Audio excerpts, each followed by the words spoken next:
ሰላም እንዴት ናችሁ? የነጆም ኩኪንግ ቤተሰቦች፣ ሰራተኛዋ አደይ ተከታታይ ድራማን ይዤላችሁ መጥቻለሁ። ላይክ፣ ሼር፣ ሰብስክራይብ በማድረግ እስከ መጨረሻው አብረውን ይቆዩ።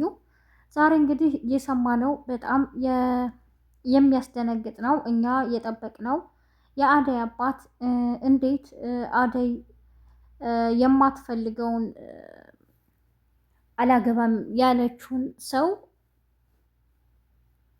እንዴት ነበረ በቃ ልጄ አንቺ ካላገባሽ ብለው ሲያስገድዷት የነበረው አብረን አይተናል። አሁን ደግሞ ዴቭ ወደ ክፍለ ሀገር ከሄደ በኋላ ነገሮችን ሁሉ ዳይመንድም ካስረዱት በኋላ ይህንን ዘዴ በመጠቀም አደይን ወደ ክፍለ ሀገር እንድትመጣ እና እሱ ደግሞ ሽማግሌ እንዲልክ ማድረግ ነበረ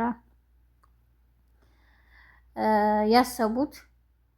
የአደይ እናት ያው ብርሃን ከዴቭ ፍቅር ይዞኛል ስላለች ትንሽ ግራ ገብተዋቸዋል። እንዴት የእህትሽን እጮኛ በማለት ነበረ አደይም ዴቭን አታገባም በማለት የሚከራከሯት።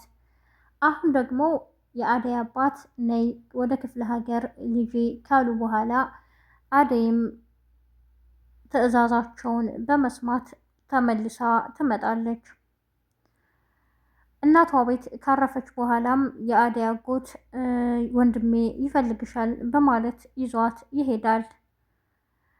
የአደይ አባት እስካሁን ድረስ ምንም አልተነቃባቸውም። አይዞሽ ልጄ እንኳን ደህና መጣሽ የምታምሪ ሆነሻልም ይላታል።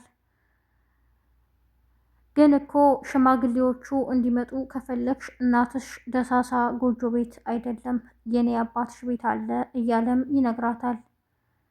ደሳሳም ሆነ ምንም ሆነ እማዬ በችግሬ ሰዓት አብራኝ የነበረች ብዙ መከራ ያሳለፈች እናቴ ናት። ሽማግሌ እንዲላክ የምፈልገው እናቴ ቤት ነው ትለዋለች። ምን ማለት ነው? የኔ አባትሽ ቤት እያለ ልታፍሬ ነው እንዴ? ይላታል። እናቴ የምትኖርበት ቤት ነው አይደል? እውነታው ነው፣ ምንም የማፍረው ነገር የለም በማለትም ትመልስለታለች። አይ እንግዲህ አሁን እኔ ነግሬሻለሁ ሂጂ ይላታል። ብርሃንም አብራ መታ ስለነበረ ወደ መጡበት ይመለሳሉ።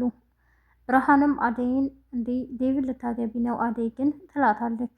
አዎ ትላታለች። ብርሃን በጣም ታዝናለች።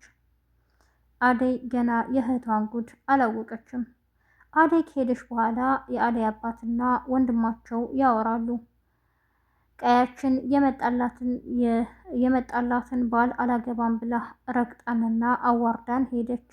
አሁን እኔ ከከተማ የመጣ የምድራት ይመስላታል እንዴ? ነገሮችን እንዴት እንዳረግንልሽ አታውቂም አንቺ የእኔ እናት።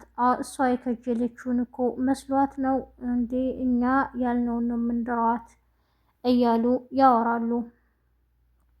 ነገሮቹ በጣም ያስፈራሉ። የአደይ አባት ይህንን ማድረግ የፈለጉት ለምን እንደሆነ አላውቅም። ከሰው ስሜትና ከሰዎች መብት በላይ የሚያሳስባቸው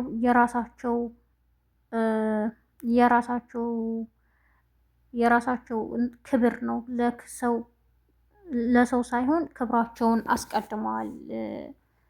የአደይ አባት እንግዲህ አደይ ቁጭ ብላ ከእናቷ ጋር ታወራለች። ለሊ ማዘሯ ስለተያዘች በጣም አዝናለች። እንዴ ማዘሯ በእኔ ምክንያት እንዴት እንደዚህ አይነት ነገር ሊገጥማቸው አለ?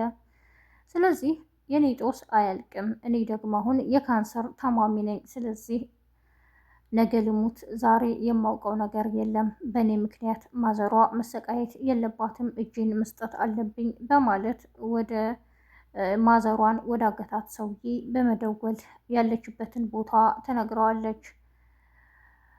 ሩታ ቤት ውስጥ ስላጣቻት ለሁሉም በስልክ በመደወል ለሌለችም እያለች እየነገረቻቸው ነበር። ሁሉም ቦታ ፈልገው ያጧታል። ድንገት መንገድ ላይ ዶክተሩ ሲያልፍ ያገኛታል።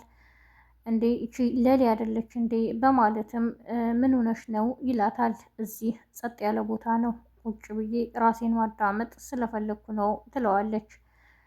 ግን እኮ ዛሬ ሆስፒታል ቀጠሮ አለሽ፣ ክትትል ማድረግ አለብሽም ይላታል። እሷም እሺ ችግር የለውም ግን አሁን ብቻዬን ልትተወኝ ትችላለህ ትለዋለች። ግን ምን ተፈጥሮ ነው ይላታል ከመኪናው በመውረድ አይ ከአክስቴ ጋር እንዲህ አይነት ችግር ነበር ከዚህ በፊት፣ አሁን ደግሞ ያው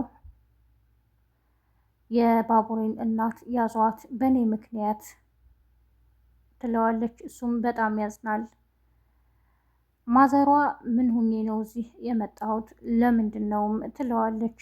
አንቺ አርፈሽ ተቀመጪ፣ ልጅሽ ነው ለዚህ የዳረገሽ፣ ከሴት ሴት አስበለጠ፣ እኔን ክዶኛል ይላታል። ባቡሬም በመደወል ወደ ጓደኛው እናቴን አንድ ነገር ብታደርጋት አልለቅህም እያለ ያስፈራራዋል።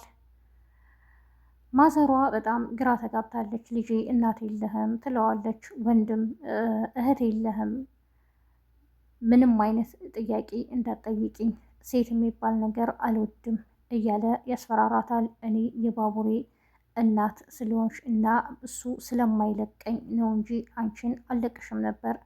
ድምፅሽ ራሱ አስጠልቶኛል፣ ሴት የሚባል አልወድም፣ ሰምተሻል ሴትዮ እያለም ይጮህባታል። እሷ በጣም ግራ ገብቷታል። ልጄን አታስጨንቀው ልቀቀውም ትለዋለች። ደግሞ ለሊዚ ውስጥስ ምን አገባትም ትላለች። ማዘሯ ጉዷን አላወቀች። እኔና ልጅሽ አንድ ላይ ነበር የምንሰራው እያለም ይነግራታል። የቤዛ ወንድም እዛ አካባቢ በር ሲቆረቁር ስላገኙት እጅ ከፍንጅ ይዘው ያሰቃዩታል። ማዘሯ ያለችበትን ፍንጭ ታውቃለህ በማለትም ይደበድቡታል። እሱ ምንም ሊነግራቸው አልቻለም። በመጨረሻም ወደ ቤት በማምጣት ቤት በቃ ነገሮችን በጣም አካብደው ይደበድቡታል። እሱም እስካሁን ምንም አይነት ፍንጭ ሊሰጣቸው አልቻለም። የሁሉ ዱላ እያረፈበት ይመልሳል፣ ይከላከላል፣ ጸጥ ብሏቸዋል።